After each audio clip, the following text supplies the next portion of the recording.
start picking up. I know there is insecurity, there is this and that, but it's not like there is perfect security over there Yeah, as well. yeah.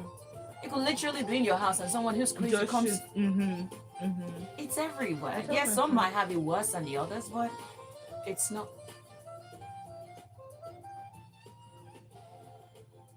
I'm about to go in there. Coming. Good morning. Good You're morning. going now. Yeah, Mm. but tell me. I need you to help me do a script. Do a script. Yeah. Tega, I love you, but my show starts now. No. What's Not that? now. LIS script. Okay, voiceover. Yes. Are you buying me lunch? I'll think about it. Let it be smoothie. Make it so fresh. Yeah. Thank you. Rather.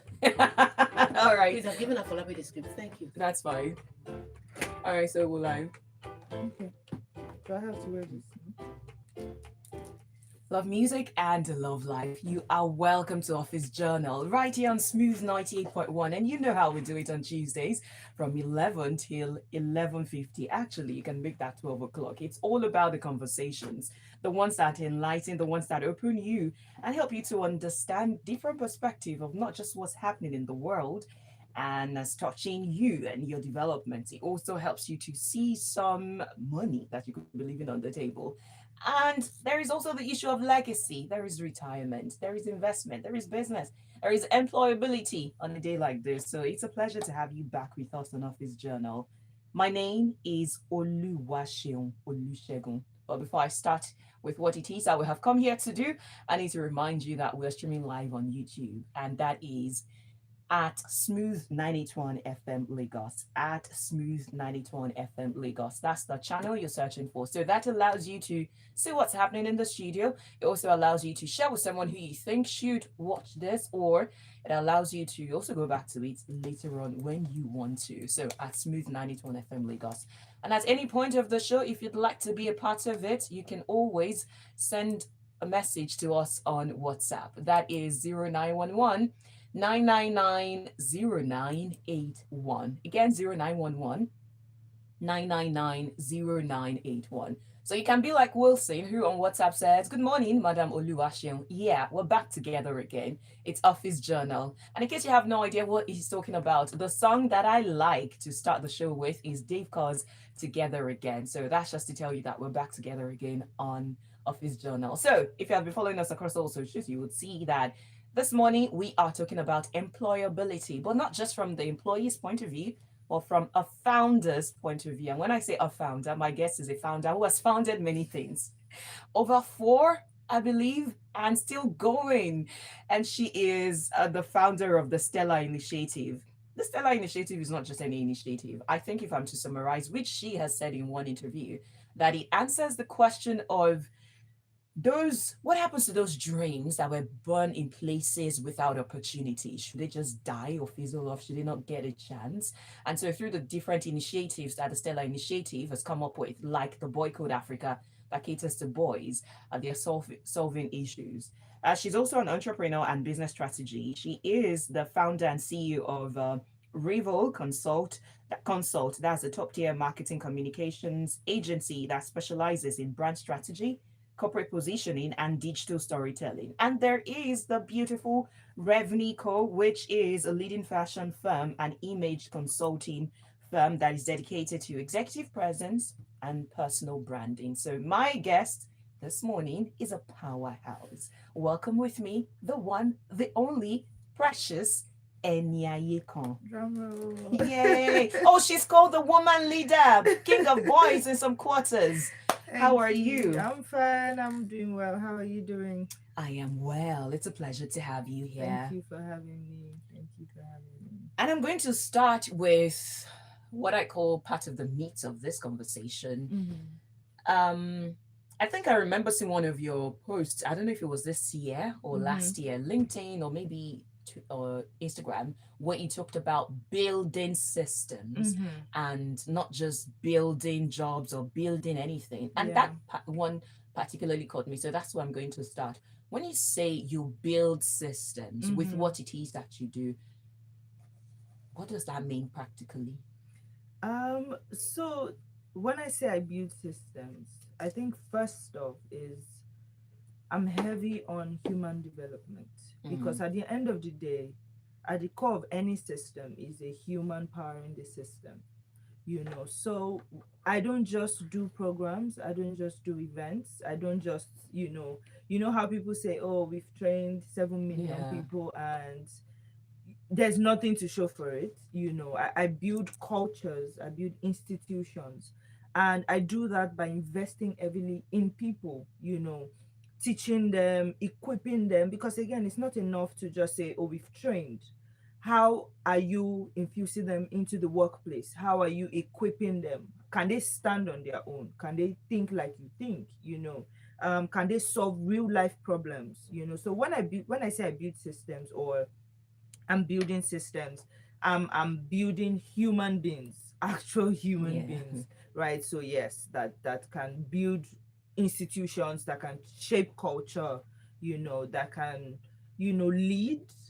We I think we're at a place where we actually need leaders, so the systems we're building are systems that have ripple effect in all these areas, so yeah. That's beautiful. And even though it's not on the list of questions, I want to pick up on that. Mm-hmm.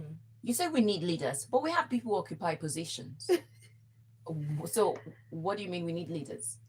So, from where I stand, I think leadership is service, right? And we have people with titles, we have people that occupy positions, like you said, but I think we're still lacking leadership, you know, in this part of the world. And I may be wrong, I feel like leadership for some people is the title, is the position, is the fact that they can oppress, is power, but we need to understand that leadership is sacrifice, it's selflessness.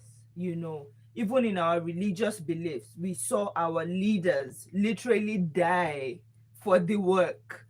So I think that we've not gotten there yet, and it's a conversation that even at every level, you see in families, in homes, we still have fathers that think leadership is authoritative, is autocratic. You have I don't want to go into that, but yeah, leadership is literally you dying for your people. It's sacrificial, it's deeper than what we understand it to be, and that's one of the things we teach at our initiative. That's a lot again. Because I listened to you talk about in the homes, so people believe that they should be autocratic. But I'm guessing they picked up that style of, in quote, leadership. They probably were not taught, or what they were taught was what they exhibit now. And so I'm looking at what it is that you do with Boycode Africa. Of course, we're going to get into a little bit of details just for the sake of the audience to know where you're coming from. Now, what do you think? How can we salvage this situation that we're in Nigeria? And sometimes people would say that we do not have a leadership problem in Nigeria, that we have a followership problem, because even the leaders we claim to have are a reflection of the people. But in terms of how we can start to change or salvage the situation with the crop of leaders that we have, because if you look at the generation, or you look at the average age, it's maybe 17, 18. Yeah. So how can we fix the issue? See, if you ask me this question, I don't know who I will ask, because from my work, I've seen that it has eaten so deep into, even you see a teenager now wants to start up his own stuff, wants to be called a CEO, wants to be called a founder, not because of anything, just that I cannot work under anybody mentality, right? So I feel like we have to start from our homes. We need to model what leadership really is, from the father to the husband to the boss, before we even start talking about our leaders, our politicians and all of that. Is we need to intentionally, I think there's a disconnect, right, between the previous generation and our generation, then the next generation, right? We need to pour. I feel like good leaders, good people are not doing as much as they should do. So there's that disconnect. There's the baby boomers, the millennials, the Gen Z. So we are busy fighting. Oh, Gen Zs are not submissive. What exactly are we doing about it? And one of the things I have committed to do is intentionally mentor the generation that is coming after me and tell them, see, and it's not just to teach, it's to model.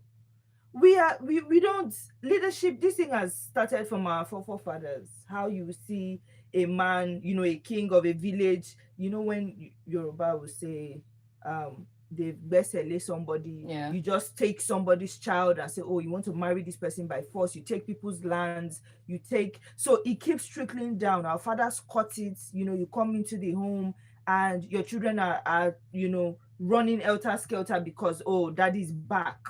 So there's it's just so many things in churches, in mosques as well. You see your pastors, some pastors though, you have to kneel down. Is that power? They'll tell you power is coming, please clear road, you can't pass where your pastor is.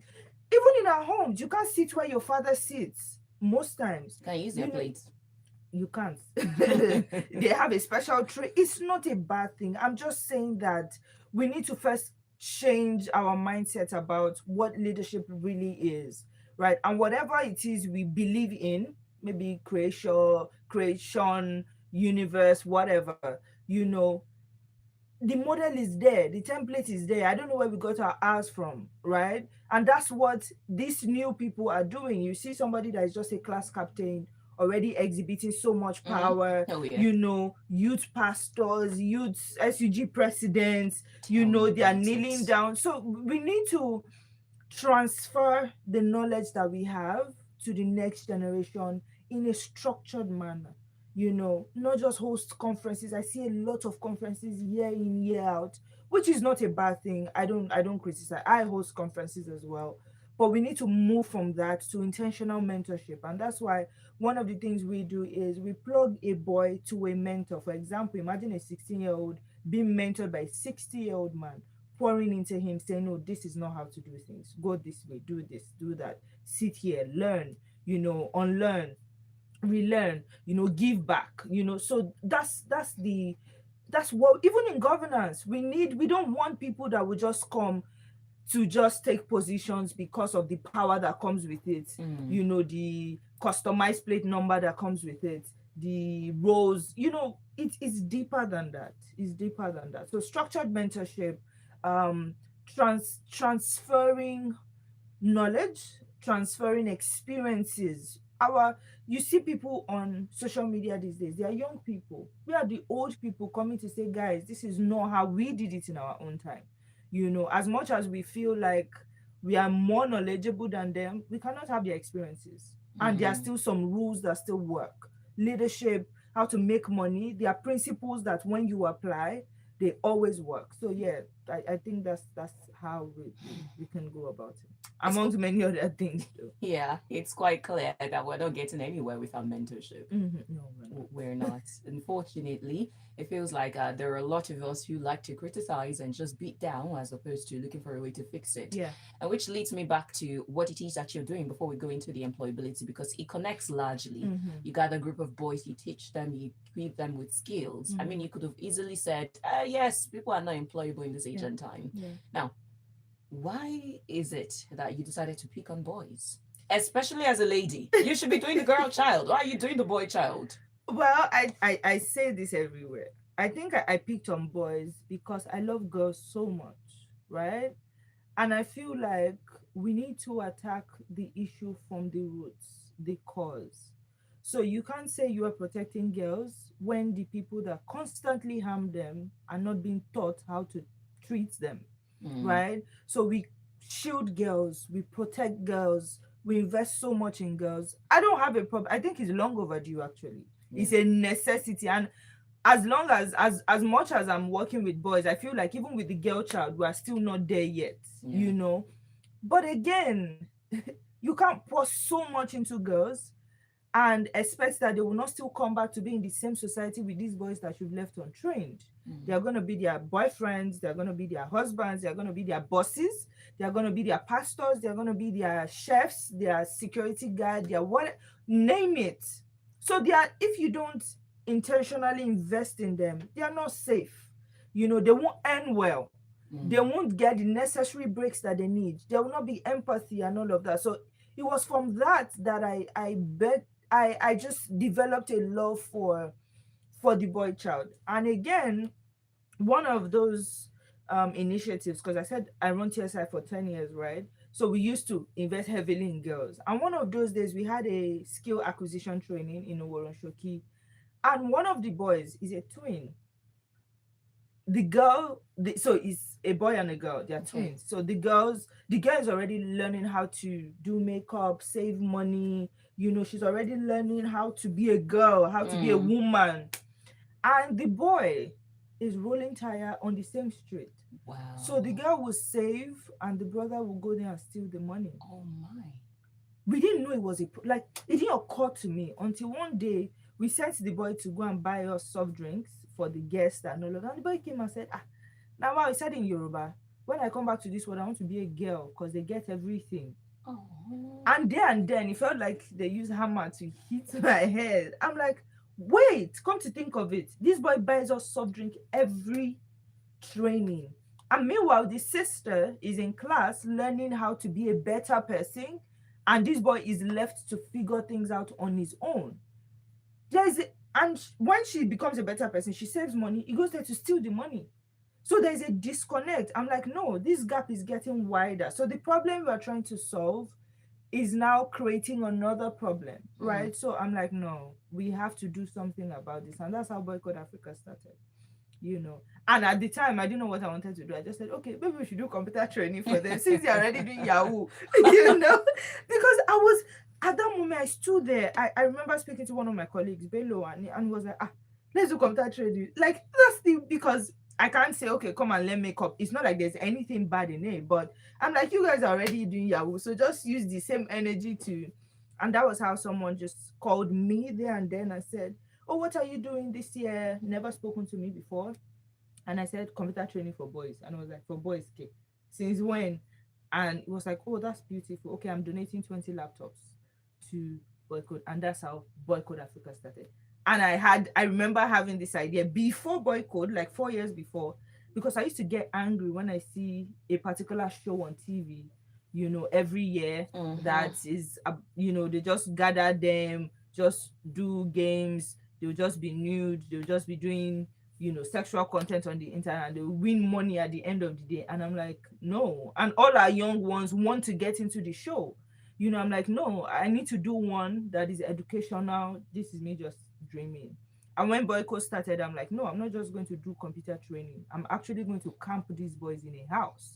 Because before you give them a skill or a gadget, you need to re-engineer their minds. These are street boys. You give them laptop now, or we blow them, they will go and sell the laptop and eat.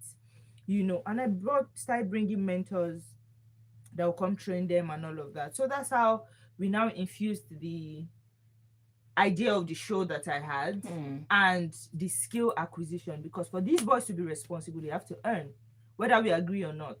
That's why the Yahoo is coming up. That's why the stealing is coming up. That's why the assassination is coming, because they get paid for these things because they're wired to earn. So if you don't let our boys earn, they will find a way to get money one way or the other, and you become the victim. So yeah, that's how we started.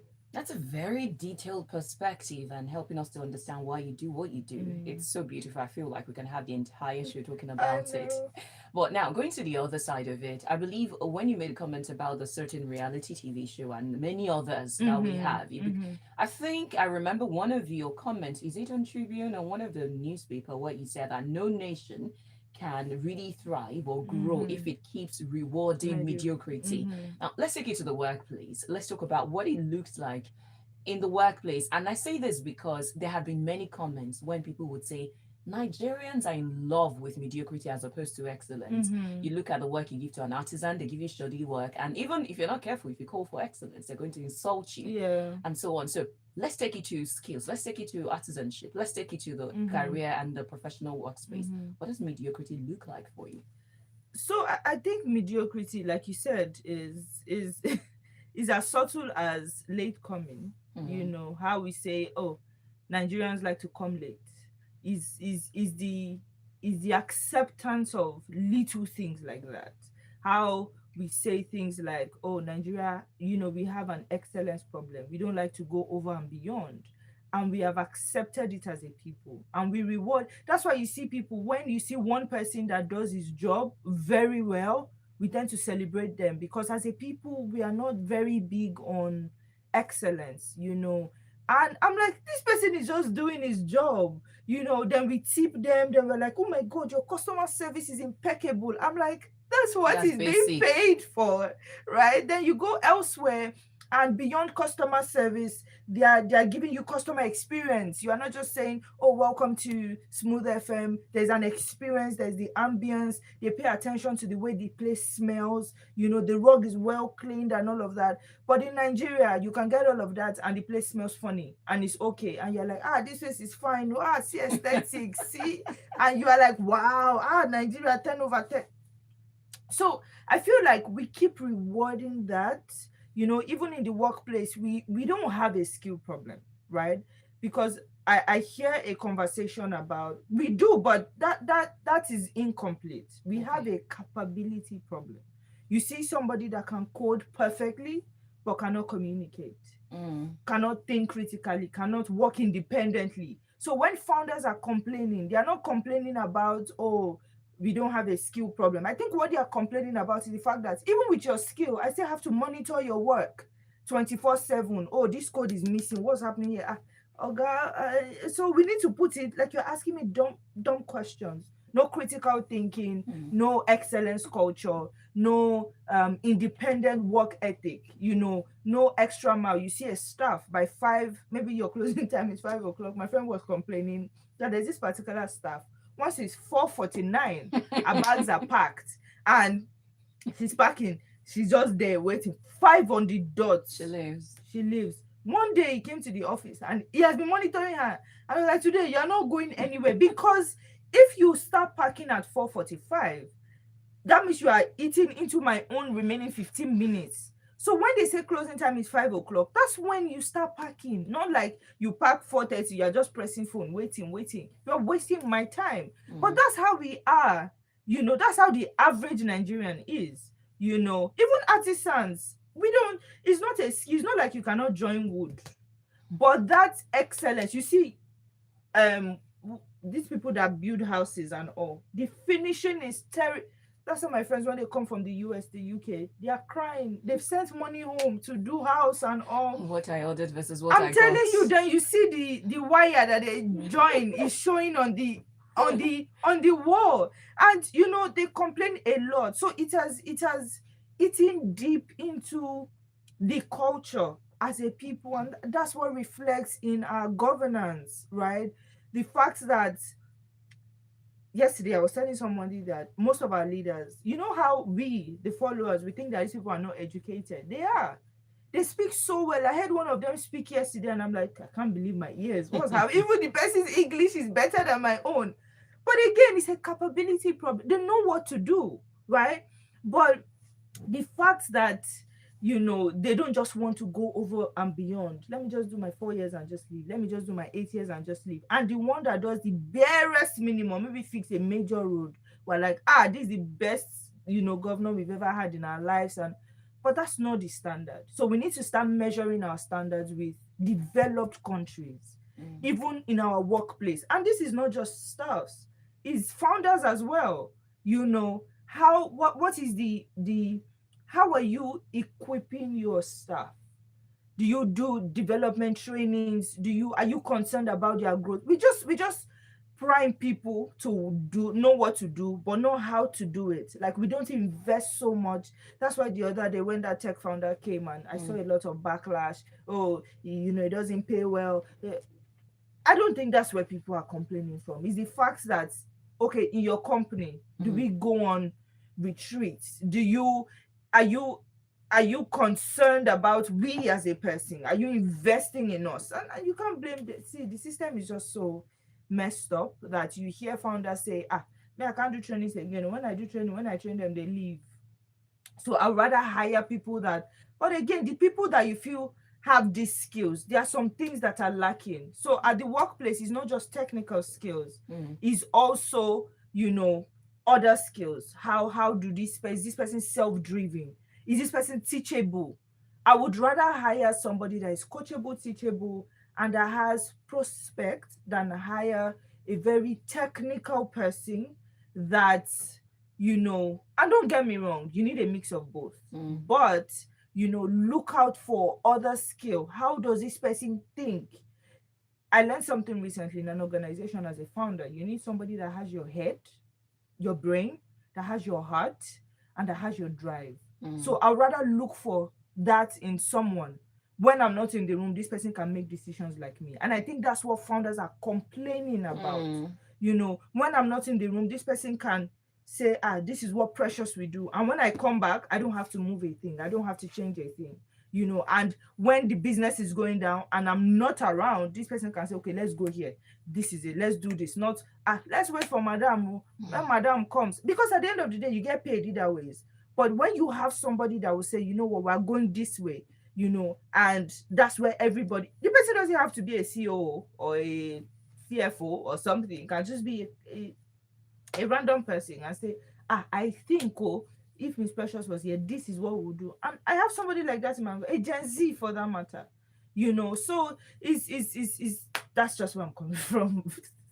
Now, if you, Precious, a founder and employer, was to describe a person, an individual, as unemployable, what would be the characteristics that person possesses? First, no skill. You have no value to bring to the table, right? Secondly, you are not, it's still a value problem, right? And it's still a skill problem. And I mentioned it earlier. First of all, you don't have any technical skill, right? I can't employ, for example, if you say, oh, I'm looking for a job, what can you do? I studied biz admin. But I'm teachable. I don't understand. Biz admin, yes, it's and we need to move from credentials to actual skill. Yes, biz admin, we can employ you, but beyond your biz admin, what can you do? I'm a social enterprise, right? What can you bring to the table? Do you have any tech skill? Do you have any communication skill? Do you have any, business skill? And when I mean business, no, I studied econs, so I studied something or Yoruba language or something. You need to move from that to getting and it doesn't have to be tech. I tell people, you don't have to, even in tech, there are core tech skills and there are business tech skills. There are project management, there's product manager, there's different things that you can do, right? So get a technical skill and also get a soft skill. See, we don't have problem solvers, so we are lacking. We have, but there are few, and the good companies have taken them. Critical thinkers. I say this because I've been burnt, right? You employ people, and one of the things I do with my marketing firm is I recommend people a lot. Then they come back and say, that guy. Some will say, oh, fantastic. Others will complain. And I know this guy is good. Once he handles videography for you like this, very good, but doesn't deliver on time. Oh no. He will say 4 p.m. It's 4 p.m. maybe next year. You have to ask him what day, 4 p.m., which day, Friday. Even at Friday, 4 p.m., you tell him, madam, as I was going, I'm collected my laptop. There was one time he said he was arrested, and this guy was lying. He said, no, he was robbed. They stole his phone for over a week, and this boy's phone was ringing I was calling back to back to back, and it was ringing. Later I came, he said, I'm like, so the armed robbers collected your phone. They didn't turn it off. They didn't break your SIM. It was ringing. They were charging the phone for you. And it was like, man, see, to God be the glory. They returned it after 1 week. So it's all of those things. You have to position yourself to offer value, whatever that means to you. Because again, in the market, in the economy, it is value exchange. You bring something to the table, you get paid for it. So if you are not getting money, right, is either you are not employable, or you don't have people, right? So either of those two. But if you are employable, if you have a skill, right, you can make money. If you don't have a skill and you have people, Nepo babies and co, you will get money. So for the ones that are not Nepo babies, and don't have a skill, don't have a soft skill, don't have a technical skill, don't have people, you're going to suffer. You're really going to suffer. You can send your thought and join this conversation by saying hello to us on WhatsApp. If you have any question, well, you have to direct it to Precious. WhatsApp line is 0911 999 0981. Again, 0911 999 0981. Just include your name and we'll be glad. Wilson says, I totally agree with everything the guest is saying. She knows what she's talking about. Of course she does. Chief Cisco Delgado says, good morning. Nigerians are one of the best people in the world. In as much as I agree with Precious, I think environmental factor is also an issue. Check out our Nigerian brothers and sisters in overseas country. They are among the best. How can you expect someone to put in 1 minute of their time when they are receiving peanuts at the end of the month? Probably the staff boss will get filled up if she doesn't leave the office exactly 5 p.m. Wow, beautiful sarcasm. But true though, I think the other part of it is going back to what we have condoned. Mm-hmm. Because people keep bringing up this example that when you look at Nigerians, when they go outside, they excel, they are part of the best people. But over here, and the anger that sometimes wells up within me is, how dare you go out to give your best, and over here you give us the worst. Yeah, it's a culture problem. I think it's a culture problem. So the Nigerians that are going out to give their best, right? They're in a system that demands their best. You can't, where do you want to do it? You know how we make this joke about you go to the airport, Nigerians are jumping queues. Yeah. And you go abroad, the same Nigerians, the same politicians, the same pastors, the same imams, they are on the queue. Even if you are number 175, you will stay there, right? So I agree, because they are that's why when I started, I said we don't have a skill problem. Nigerians are one of the most talented people in the world. You see them in top places. When they go out, they excel. You know how they say if you're a Nigerian, you can excel anywhere. It's actually true, you know. But because we settle for the barest minimum here, so when they go there, the best of them comes out because they're in a system that demands the best. You know, it's how you what's the best way I can put it, right? And yes, you can say, oh, maybe the pay is better. As much as we think the pay is better, they pay a lot more taxes there. Yeah, how many? They pay a lot more taxes. Most of them get 3 jobs, 4 jobs. Because again, there's that delusion about, oh, when you go out there, you know, we are more celebrated. Let me bust your bubble. That's another man's country. There's a limit to how much you can rise in another person's country. So they yes, there's a limit. There's a limit. I know a friend that literally had to relocate from a particular country to another country because I was shocked when I found out in this particular country. I'm not going to mention the name. And I didn't know. It's one of the celebrated, what is regarded as sane country. But turns out that if you're Black, you're an immigrant of a certain race, you can't even study some certain courses. Wow. You can't be a doctor. Wow. So when you take your children to school, they have the class. Yes. Wow. So if you as a Nigerian go to that country and you say you want to be a doctor, you can't. You can't. And I was shocked. You can't. So when they were in the country, they had to first do homeschooling for the child. Because once they enroll them into the system has already decided your destiny for you. And I said, what? Wow. Now, in terms of the infrastructure, social amenities, safety, oh, it's perfect. But your life is literally in their hands. Yeah, and they can decide where you go or the peak of your career. So it's all these things have their perks. Nigerians that go abroad, yes, fantastic. But again, it demands, you cannot, they make this joke again about how if you take Nigerians abroad, you know, we become like them. If you bring those people here, they become like, it's a system problem. It's a culture problem. You know, here we reward mediocrity. Here we reward, let me not say laziness, because I think we're one of the most hardworking people. Right? We are actually. But there, if you cannot work, if you are not excellent, you can't thrive. You can't survive. You have to get to work. My friend was telling me how you can never be late to work. If you're not going to come in, you call like 2 hours earlier. But here, work is 9 a.m. You are calling at 8:45. Oga, see, Okada have jam canoe like this, I cannot enter. And the boss will say, hey, you para, before you know, because he can't start looking for another staff. He's not going to fire you there. No, you're not explaining anything. You are gone. So everybody has to now sit up and adjust to the system that they've already created, right? And here, most people, most founders, they don't have a functional system. They still run this one man mopo, anywhere belle face kind of work system. The ones that have structure are the ones that people complain about because they are not used to it. So you clock into office and you are late, they deduct money from your salary, you're like, that place now. After they'll say we should give our best, they are removing our money. But there, that's what they do, and you don't complain. Because you still have to show up. You are dying, you will show up, except you call in sick hours before work.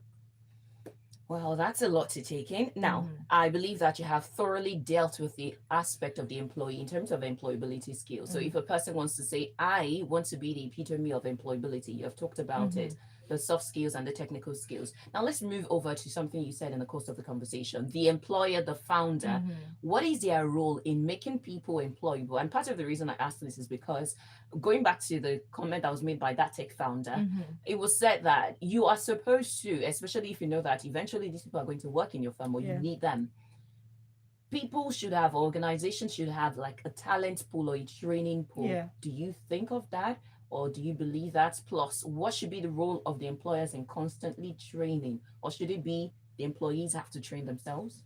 So I think in a country like this, employers have to train, right? And it still boils down to what I was talking about, the disconnects that we have, right? You can't complain about something without doing something about it. It's a situation we find ourselves. At least there, developed countries, you know that you will train yourself. So they don't hire prospects. They hire results, like already trained, you are coming to give us value because we have already created a suitable system for you. Just come plug and play. But it's not like that here. So we have to keep training our people, right? We have to create a system that trains these people. After that backlash, they now have a training system in one of the universities that they launched, actually. Exactly. So you didn't do anything about, so you don't have a right in this part of the world again. You don't have a right to complain about what you've not directly invested in, right? So you are hiring people, but you are not training them. And then, like I said, we shouldn't just train people on what to do, but how to do it. We should train beyond just credentials. We should train beyond technical skill and say, oh, come and learn software development. Come and learn how to. But we should train. Soft skills are super important. Like if you want to have the best staff, I just mentioned how you need to have people that think like you, people that you can point into. So beyond even outsourcing those things, right? I have a boss that for new intakes, beyond HR, he takes the training, the first class, he takes it himself. And he keeps saying that he doesn't like to outsource that process because he wants to pour himself into the people that is leading. So we need to encourage, as employers, we need to train people. It's not going to be easy. But if we have budgets for that, why not? Or partner with all these training companies. We have a lot of them. Partner with them, send your staff. Oh yeah, go and train, pay for it and all of that. It's not a waste. But again, you can't blame founders. They've been scarred. So pouring into people and you hear, Oga, I'm relocating. In this one, you now go and use the training to go and it's just a lot of things. But I feel like it's a necessity at this point. I think it is. We can then stall training and equipping people simply because they are going to relocate, unless maybe one of the options we're going to come up with will be they sign. I think companies do that. You can't leave until 2 years, 3 years. Return the money. Or you return the money, or you pay your own company money. So yeah, we can now enforce that or have a training and a lot of companies now have that L&D, learning and development. So they have that in their companies, which is a welcome development. Join the conversation on WhatsApp 0911-999-0981. Our constructionist on WhatsApp says, from a founder's perspective, I agree with your guest. One challenge I have observed is that many people find it difficult to work from a place of believing in a vision. For most, work is primarily a means of earning an income, which is understandable. However, when the connection to a larger purpose is missing, Yeah, the I motivation agree. to go beyond the bare minimum often becomes difficult to sustain. I totally agree. How do you train people to believe in your vision?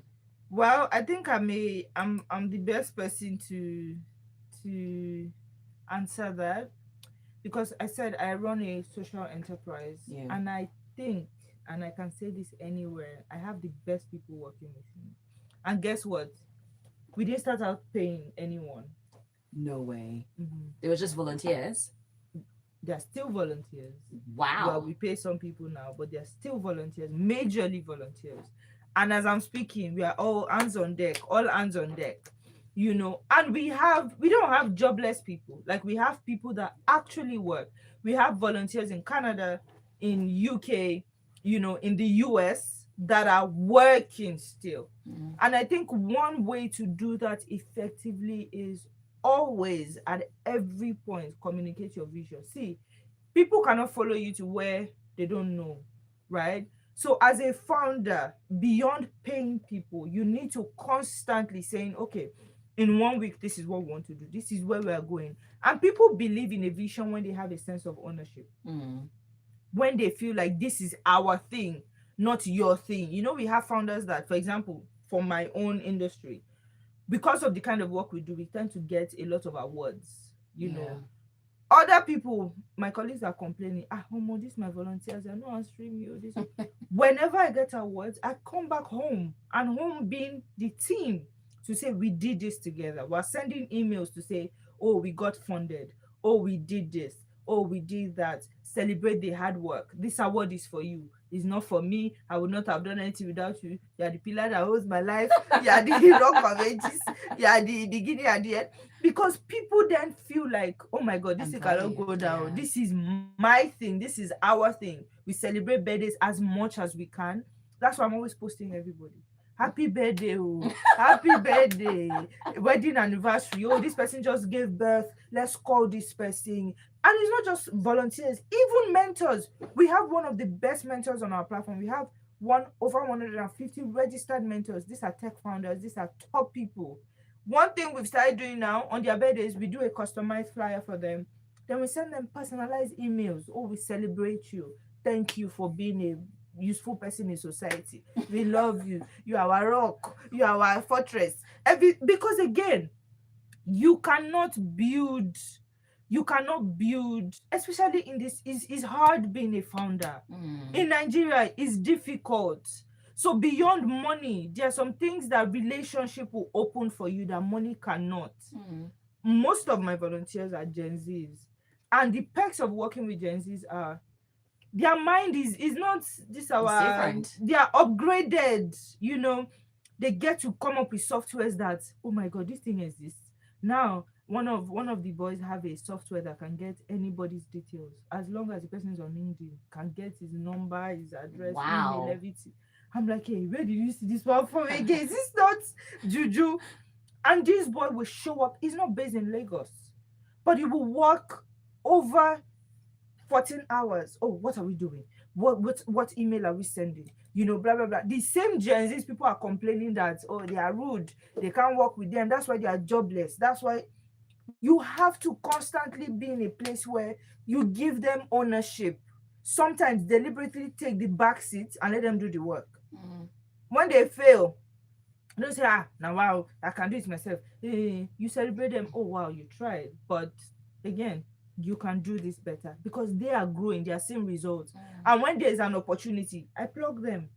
Oh, do you have a graphic designer? Of course I have. Oh yeah, you come and do the work, because they are getting benefits from you. So as a founder, don't just do, oh, I'm the founder, this and my subordinate. No, sometimes leave your founder seats, exchange positions, let the head of admin just say, okay, don't figure it out. I'll be watching. You have to teach them how to do it. You have to show them how to do it. You have to let them do it and correct them if they don't do it well. And sometimes you have to do it together.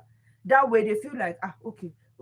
I go into meetings with one of them, top meetings, and this person is hearing numbers, is hearing money. This boy is just how old, 20 something. and he's hearing money, some 100 million. Hey, Jesus Christ. That way you are shifting something, you know. And he's like, oh, and I'm like, oh, I'll just call his name and say, oh, what do you have to say about this? The first time I did that, he just left the call. Bam! He was like, because my network was. I said, your network was not bad. Your network was not bad. He said, I don't know what to say. But that was the last time he did that. So sometimes I'll just trade, okay, what do you have to say about that? Then he said, oh, everything she has said is correct. You know, I just think I start to see growth. So sometimes it's not just to say, oh, I'll pay them salary, and when you can no longer pay. Because I used to pay some people before. There was a time in our organization we couldn't afford to pay. Trust me, they stayed and they worked like we're paying. Because again, they felt like this has gone beyond a, you know, organization to now I'm getting gigs from here. I'm learning from here. I'm growing from here. I feel like a part of it. On our website now, because we're revamping our website, their pictures are there as, you know, stakeholders. We don't even call our volunteers anymore. We call them stakeholders. How they go call you stakeholders? How would they call? And you will not be. You will not have a stake. You hold it. It's not moving. You will hold so it I think we need to give them ownership, give them room to lead. For corporate as well, I think it always works. Just have every month have a meeting where you can say vision casting meeting. See, it works. I've seen it work in church. That's part of the systems I stole from church. Like all this foundation class, where do you think they got it from? It's part of it. They will say, foundation, this is what we are about. This is our core values. This is our principles. This is where we are going. Oh, this is where, before you know, I want to join the ushering department. You think it's just you wanting to join. You have seen a vision that aligns with who you are and where you are going. And you're like, okay, I'm going to do this. You know, what you mentioned right now reminds me of a principle. This particular principle, going back to Genesis, when Jacob was going to leave his uncle Laban, and he needed to go with some flock. And then what he did was he had to peel the poplar tree and the streak. So basically, they mated in front of that poplar tree that was already stripped. So in other words, what they had before them was what they had to reproduce after. Their exposure determined their vision. So you have to you can't people believe in, forget, Nigerians are one of the I think because we're community driven people, we are kind of hard. Like, you think that Nigerians are wicked, you don't see them on Instagram. You see somebody post a woman crying and you be seeing in the comments, send her account number, send her this, where's her address. I feel like we support what we know. We support what we feel like resonates with us. You know, some of us have ego, alter ego, and all of that. When we see that this thing now me suppose they do but there's somebody doing it, instead of me starting my own, I can just latch on to this and they're seeing their face everywhere. You're doing flyer for them and people are like, so you work with Boycode? I work with Boycode. I work with Boycode. And you too, as a company, you are growing. You know, and you are growing, and they're like, so it now becomes a brand they want to associate with. You know, it's just a win-win for everybody, to be honest. Thank you. In fact, we're actually out of time. Let me quickly take this one from questions. Yeah, there you go. Chief Cisco the God says, Sister Oluwaseun and Precious, not really culture problem. Rather, it's individual thing. If one can eat a full chicken with 1,000 naira today, why won't people be happy to do their work accordingly? A lot of Nigerians think through so many things: house rent, children's school fees, family upkeep, etc. Precious, don't compare Lagos roads and traffic with the ones overseas, because Lagos traffic will always teach you this is Lagos and not welcome to Lagos. Gen Zs are always super good because a lot of them are explorers on internet, information superhighway. And Beth says, I call my servers and staffs my girls. They even share their marital issues with me. A safe working space is very important. It makes them proactive. Funny thing is, I'm actually very strict, but I don't play with their mental health. Thank you, Beth. We need more founders like you. Yeah. So the thing about culture is, when I mean culture, I'm not talking Yoruba, Igbo, Hausa. I'm talking about a system. You know, culture, workplace culture, and all of that. Yes, there are bad roads, but even in developed countries, there are other factors. The pressure. I know people that complain. My friends cannot have a decent, how will I put it, rest, because they are working back to back. They are taking on shifts. Here, you see people say, oh, work hybrid. you know, 2 days you work from home, blah blah blah. Even from the home, you are sleeping. Oh, they are calling you, you are sleeping. You know, is their perks, their pros and cons, Yeah. whether Nigeria, whether abroad, whether this thing. Because I feel like it's even easier to work here in Nigeria, 9 to 5. You pack your load, you go home. Then you are taking overnight shifts. You are doing, for example, I have a friend that works in fire service. Hey, And with the a craziness out Nigerian. there. If you see his body now, it's stiff. No need for gym. There's no need. You have to work. He does 48 hours, Oh my God. like back to back. Here, you will stay. Yes, there's traffic and all of that, but you have to. You are in Lagos. You've been, and most of these people, they will tell you, I've been in Lagos 20 years. It's like saying, oh, I married a musician. You know, You if know you what married comes a with the musician, territory. you'll be singing in the bathroom, kitchen, toilet. You already know. So Yeah. know when to leave your house, know when to come back. Put a system in place. And even about the traffic, I'm sorry, but I can't remember the last time I experienced traffic. And this is not me even trying to, you know, exonerate anyone. But again, I stay on the island. You know, they've done that coastal road, they've done Lekki Road and all of that.